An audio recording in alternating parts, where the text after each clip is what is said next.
Hi everyone, I'm Lisa and welcome to Lisa's Stamp Studio. November 1st is right around the corner and that is the day that we begin to debut these. These are the brand new Stampin' Blends, Stampin' Up's exclusive alcohol markers. And I can't wait to show you a beautiful card today using this product. Remember, you're going to be able to find the cutting dimensions for the card along with pictures over on my blog. If you're here from YouTube, you'll find the link right in the description bar below, making it easy for you to navigate. Let's head over to the stamp table and let's get started. These are the Stampin' Blends. You're going to find that there's a light and a dark shade for all 12 of the custom Stampin' Up colors that are here inside the brochure. And these coordinate beautifully with the Stampin' Up color palette. The light and the dark are going to allow you to shade like a professional. There's also a color lifter, and in today's video I'm really excited to share with you some tips on graduating color with other shades, things you may not even think of. There's a beautiful brochure. It's available online. Just go on over to my blog, as well as a kit and of course a breakdown on those colors.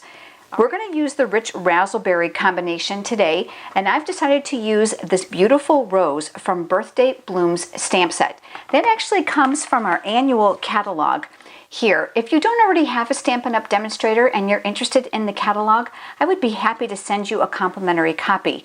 There's also a holiday catalog right now, and this is going to take us through January 2nd. And again, I'm happy to send those to you. Just leave me a comment. I've already mounted my stamp and I've got a piece of thick Whisper White cardstock. The weight on this cardstock is thicker and heavier than the regular Whisper White cardstock, and this is what I recommend for stamping when you're going to color with your Stampin' Blends. You're going to want to use Memento ink. This water-based ink will work very well with the alcohol markers, allowing you to get that perfect color concentration without any bleeding.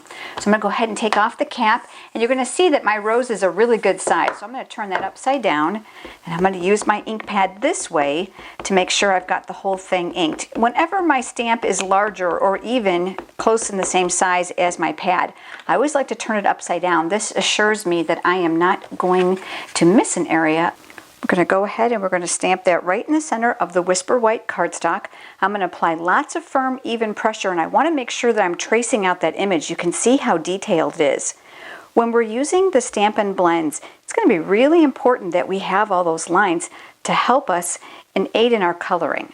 In addition to the rich raspberry, I'm going to be bringing in one other color to color in this rose, and you're probably thinking, gray? Yeah, this is the light smoky slate, and I know you're thinking there's no way that's going to work, and you're not going to believe how beautiful it does. So I'm going to go ahead and take off the cap to the brush side. There's also what I call a fine tip side. It's a lot firmer, and you're going to find that that works really well in detailed areas. So I prefer the brush for this image because it's rather larger. Now I'm not going to color the whole thing in. I've already got one done for you, but I want to show you how that you can create such beautiful professional looking images. I prefer to flick with the tip of my brush. So I'm going to start here at the bottom, and you're going to see how I'm bringing color up. And yeah, I'm laying the gray down first. And some of you are thinking, no way. Yeah, you know what? This is going to work great. Just wait. You're going to find too that by mixing colors, you're going to be able to get a really different color palette than what's just here in the markers. So I'm just going to do a few petals for you.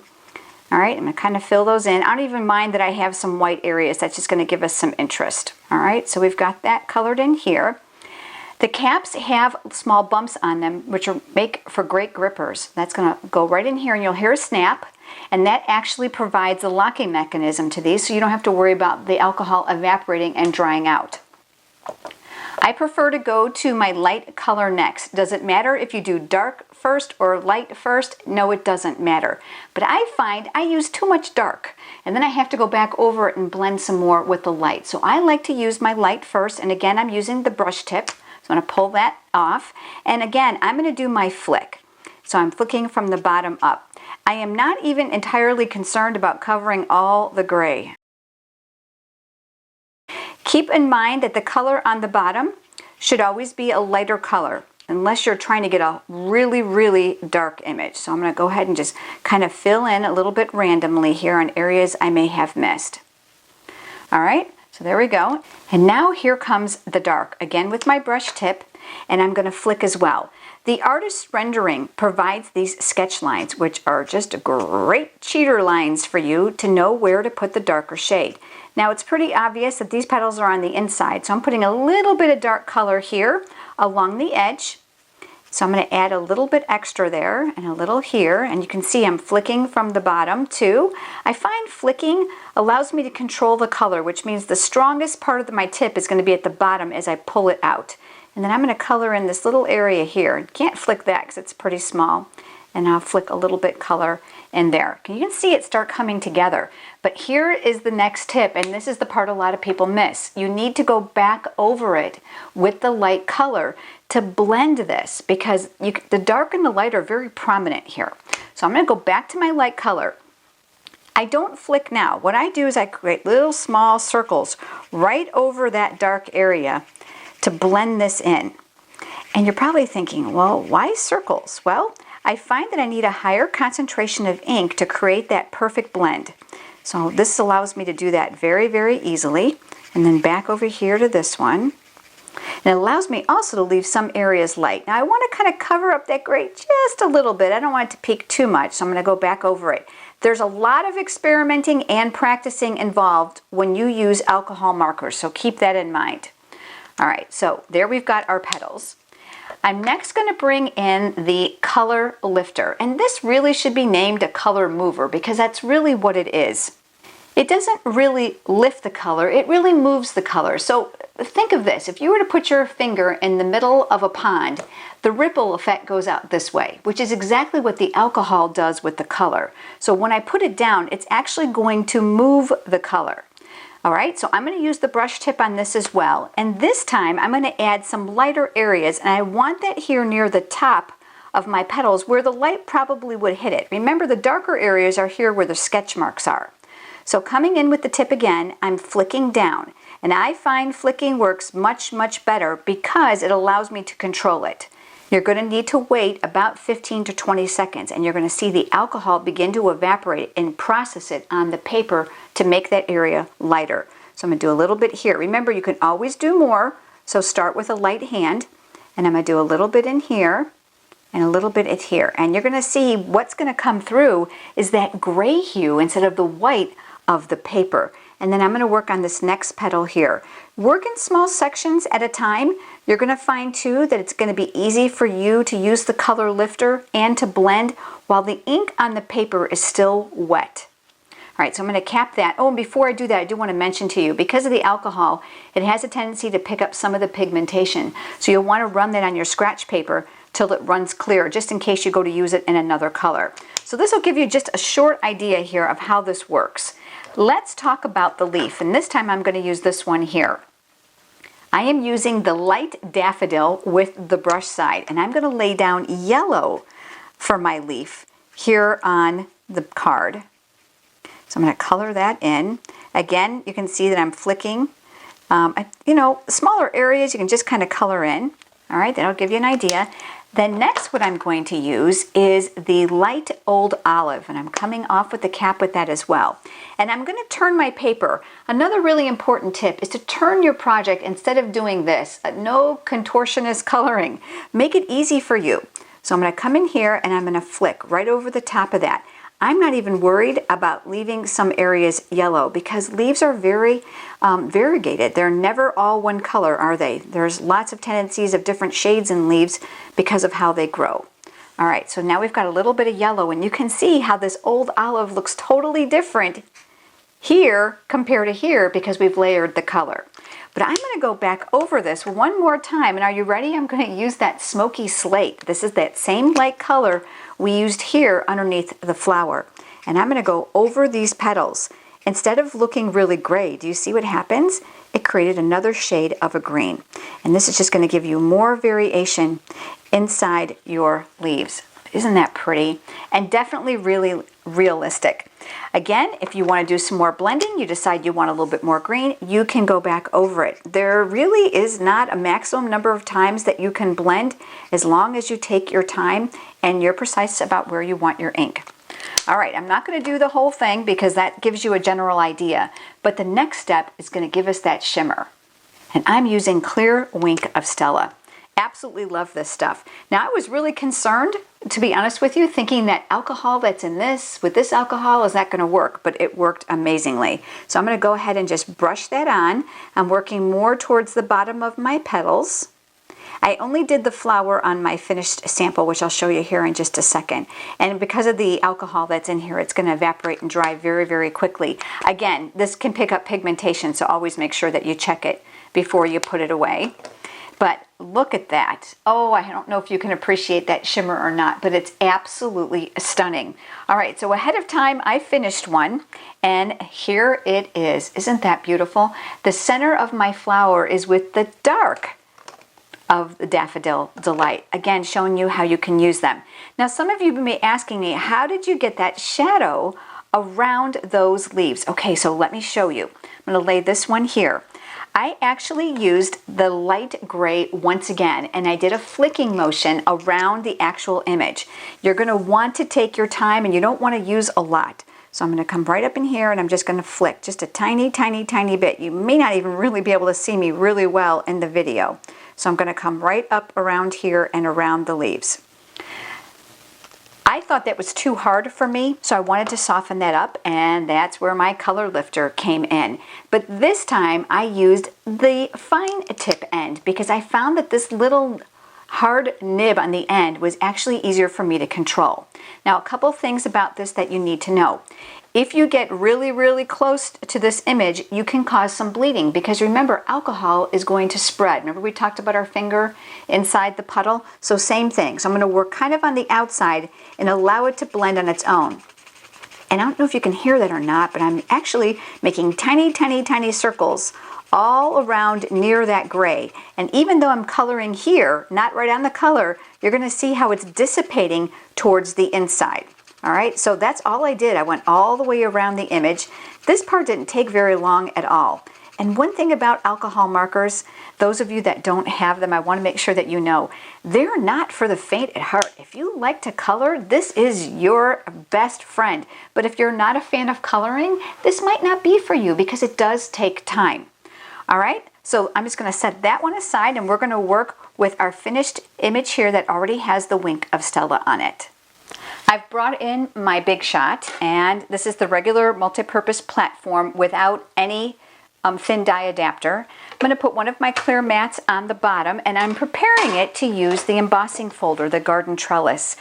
I actually cut a piece of Pear Pizzazz cardstock because I found with all my blending I was able to create another shade, and it looked really good with this one. So I'm going to add that here, putting another clear mat over the top, and then I'm going to crank this through my Big Shot just to add an embossed texture to that paper.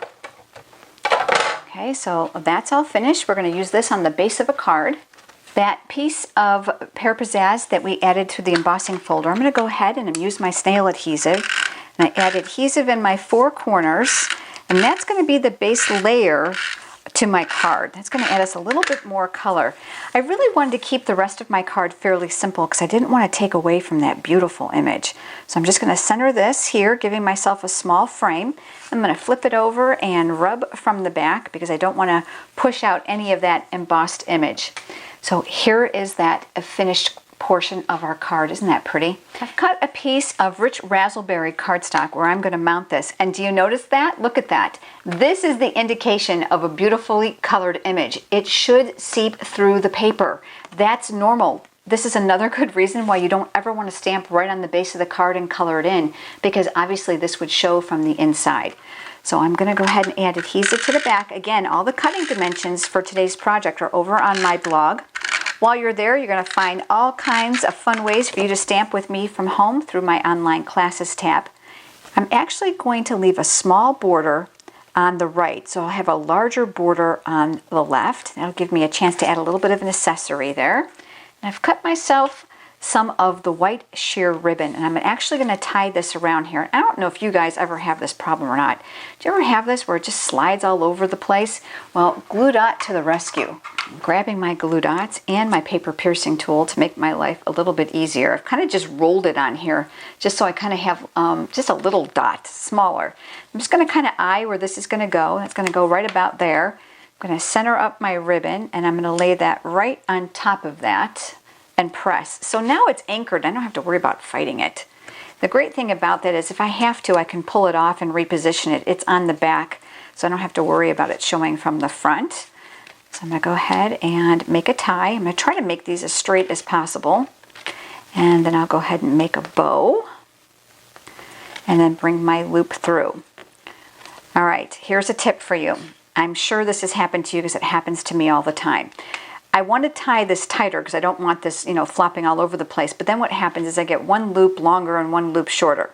So put your finger here on the knot and press and secure it in place and then pull your ends slowly to adjust the loop size so that it's going to lay the way you want it. And then I'm going to grab my paper snips and I'm going to give that ribbon a little bit of a haircut there. All right. Okay, and I'm sure this has happened to you too. You're probably thinking, why is my bow not going the way I want it? Well, a couple things you can do about that. I'm going to try to retrain it. And then if worse comes to worse, we're going to do the cheater method, another glue dot. So I'm taking my paper piercing tool and I'm actually rolling that again so it's nice and long. And then I'm going to tuck that right up underneath here and I'm going to pull. So that's going to help lay it in the position that I want it to go. And then we're going to mount that here on the base of our card. I'm a big fan of dimensionals, so I'm going to grab a couple of those and I'm going to flip that over. And I like to put them right over the ribbon too. That'll help secure that in place as well.